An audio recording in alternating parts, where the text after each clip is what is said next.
Bismillahirrahmanirrahim. Assalamualaikum warahmatullahi wabarakatuh. Halo. Waalaikumsalam warahmatullahi wabarakatuh. Halo teman-teman, berjumpa lagi dengan kami orang-orang yang bermanfaat, tokoh-tokoh dan calon pemimpin peradaban tentunya. Di sini kami akan mengenalkan suatu masjid, yaitu Masjid Sejuta Pemuda yang tepatnya berlokasi di daerah Sukabumi, Jawa Barat. Masjid ini terkenal dengan sosialnya yang selalu membantu masyarakat dan selalu memberikan bantuan apapun, khususnya bantuan bencana dan lain sebagainya. Masjid ini juga sangat unik yang tentunya kita akan bahas di sini. Langsung saja saya selaku sebagai moderator dan akan mengenalkan satu persatu teman-teman saya sendiri. Oke, dari Bentar Pak. Oh iya. Namanya apa perkumpulan kita Pak? Ya dengan Oh iya, namanya perkumpulannya itu Binjus. Bincang serius. Kenapa kok kita pakai C? Karena C cerdas, cermat, cekatan. Jadi cerdas, terus cermat, satset, cekatan. Langsung dieksekusi. Kenapa gak pakai S? Kalau S itu sakit ya. Sakit. Iya kan, nanti apa namanya S itu apa ya? Jangan lah, pokoknya yang agak beda ya. Nanti kan ditiru, nanti jadi copyright.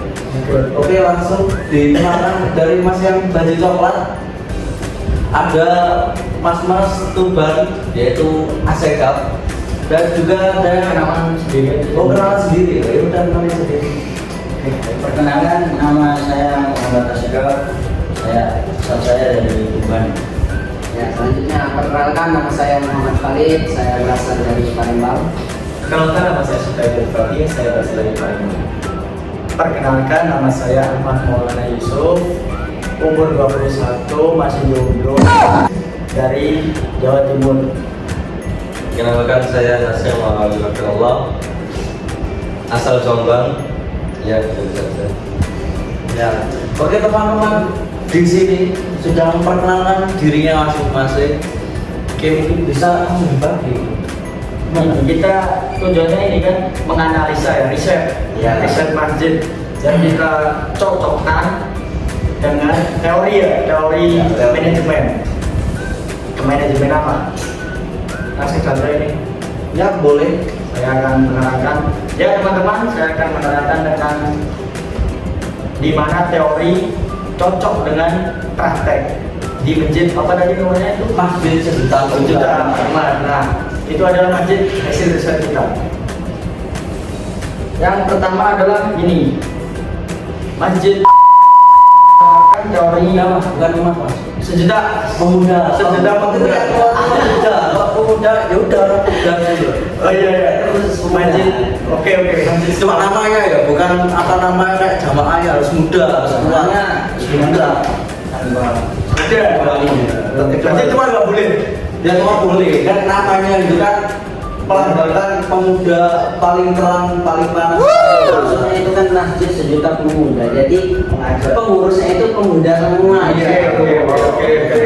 Nah ini masjid itu menerapkan di manajemen dakwah. Masjid itu menerapkan ini analisa lingkungan.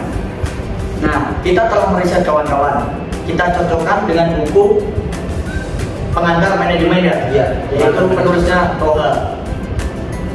Nah, di situ menurut Toha 2023 memahami perubahan lingkungan masjid yang mana faktor-faktor internal dan eksternal selalu mengalami perubahan, yaitu menganalisa lingkungan setiap tahun ke tahun pasti ini mengalami perubahan.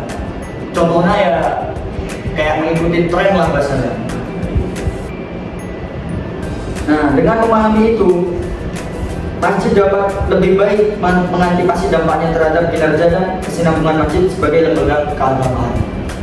Contoh nih, masjid itu mengikuti tren. Nah, kemudian masjid Sejuta Pemuda membuat inilah kayak program apa namanya itu, kafe ya? Yang ada kafenya itu mas. Iya.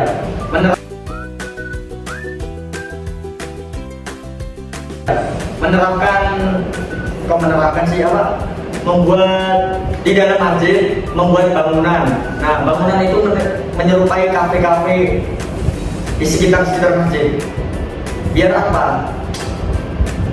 Biar para sasaran masyarakat, terkhususnya yang muda, itu tidak pergi ke tempat-tempat di sekitar itu ya, pesaing-pesaing di sekeliling masjid itu. Contohnya di kafe, yang mana notabene-nya banyak dibuat untuk maksiat ya, terutama lingkungannya negatif. Jadi itu berusaha menumbuhkan lingkungan positif. makanya masjid itu membuat kafe di area masjid tersebut untuk merangkul masyarakat sekitar, terutama remaja, agar ikut andil di masjid itu. Inilah teman-teman bentuk analisa lingkungan yang diterapkan di masjid tersebut. Nah, cukup sekian dari tadi. Dan mungkin ada yang lain pendapat dari mas-mas yang memakai helm abu-abu. Saya. Ya nipu silahkan. Ya, menurut saya pendapat dari saya itu Masjid Sejuta Pemuda ini sangat bagus sekali. Ya. Dari sisi apa? Dari sisi kita bisa lihat nih, sekarang searching aja di IG Instagram Masjid Sejuta Pemuda. Oh iya, nanti dilihatin juga nih teman-teman cuplikan video dari akun Instagram Masjid Sejuta Pemuda. Oke, lupa kan? Lupa di follow ya, lupa di follow. Iya. Jadi menurut saya dari ngelihat Instagramnya aja ini ya, Masjid Sejuta Pemuda ini termasuk masjid yang sangat aktif. Entah itu dari kegiatan di sana, kemudian kegiatan di media sosial juga. Mereka itu hampir setiap hari itu upload konten baru mengenai masjidan seperti itu. Dan ini menurut saya sangat bagus untuk diterapkan di masjid lain, karena rata-rata masjid sekarang itu tuh tidak terlalu peduli terhadap media sosial. Jadi dengan media sosial ini kita tuh bisa menumbuhkan rasa orang-orang tuh pengen ke masjid gitu loh. Wih, bagus bener masjid yang itu kan Kayak promosi gitu ya. iya, promosinya. Jadi jangan menimbulkan semangat gitu. Benar sekali. Jadi kita itu harus meniru di promosi dari Masjid Sejuta Pemuda itu, bagus sekali. Jadi enggak udah gitu ya, jauh gitu. Benar gitu, gaul. Apalagi fokus area kadang itu kayak hati kayak suntuk gitu, males gitu. Ya. Jadi ada ada sosial gitu. Kan mereka status sama pacarnya sosial kita isolat boy.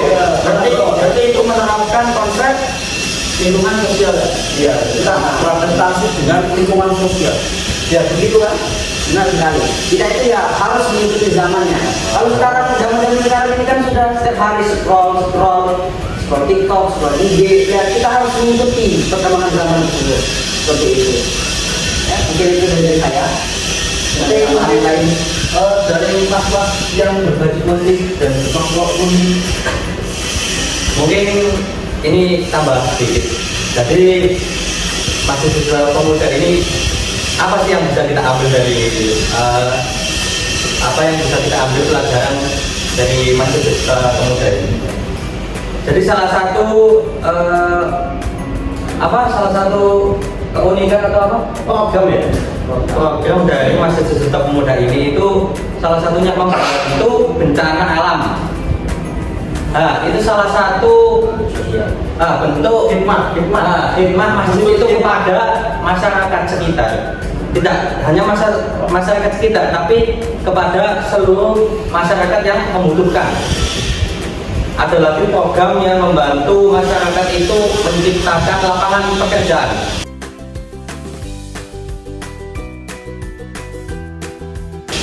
Jadi misalnya masyarakat yang kurang Pengangguran.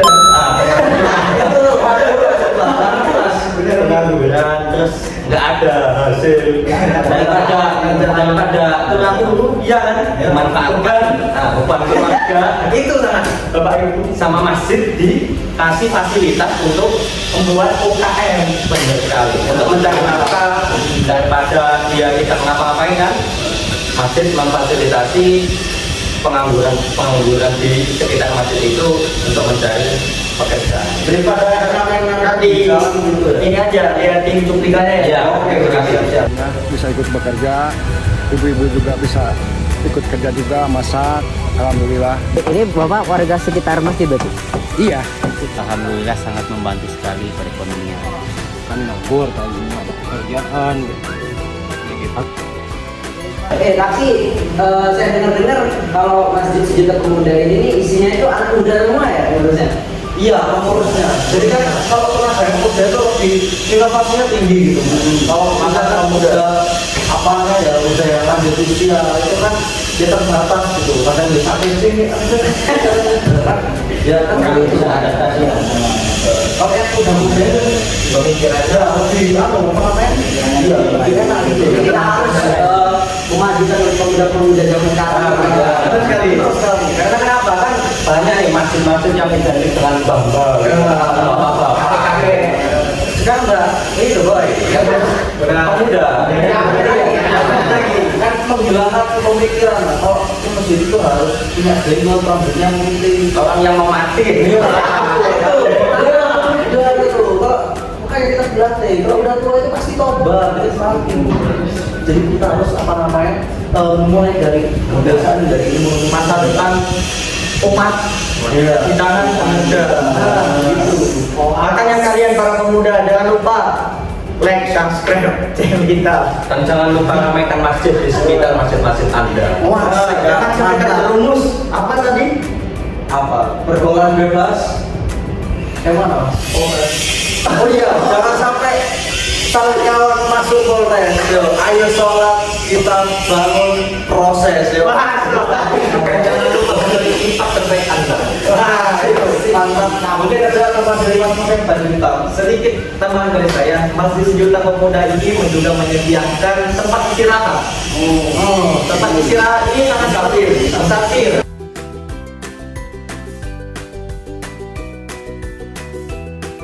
Karena kebanyakan masjid maupun masjid desa itu jarang ada namanya tempat istirahat. Jadi tempat istirahat ini digunakan untuk para musafir atau pengunjung yang akan datang sehingga masjid bakal nyaman dan ramai. Nah, jadi musafir ini walaupun dia di masjid, dia tetap sholat daripada dia nginep di hotel, belum tentu dia sholat. Kalau boleh tahu nih, itu fasilitas penginapannya apa aja tuh yang disediakan dari sana? Itu banyak alat mandi, alat mandi masih Sejuta Pemuda itu makan, sarapan, makan. Aduh, Ya udah kan tenang kita hidup di situ. Iya, dan juga kasur yang disediakan oleh Masjid Sejuta Pemuda. Iya, Selimut, apa selimut ada? enggak selimut, hanya bantal dan selimut. Jadi kan mungkin kalau pergi ke sana nggak bawa apa-apa, ya masih hidup lagi. Don't worry, Tapi intinya diri dia bersyukur dan diterima di sana. Kayaknya hidup tambah iri di sana. Nah, itu nggak ini, nggak usah bawa uang, tapi udah disediakan di sana. Yang penting mau sholat. Malah mau sholat. Sadar. Jangan lupa. Sebelumnya Sabar. Itu kan musafir kan Islam. Kita ini Islam. Kita Islam. Oke. Oke, mungkin terakhir dari Mas Baju Coklat, Mungkin ada teman Cukup sih. Ya. Karena kita cukupkan dari perbincangan kali ini. Mungkin sekian dari kami. Jangan lupa like, komen, dan subscribe karena itu akan membantu kami untuk membuat konten-konten selanjutnya tentang manajemen kemasjidan.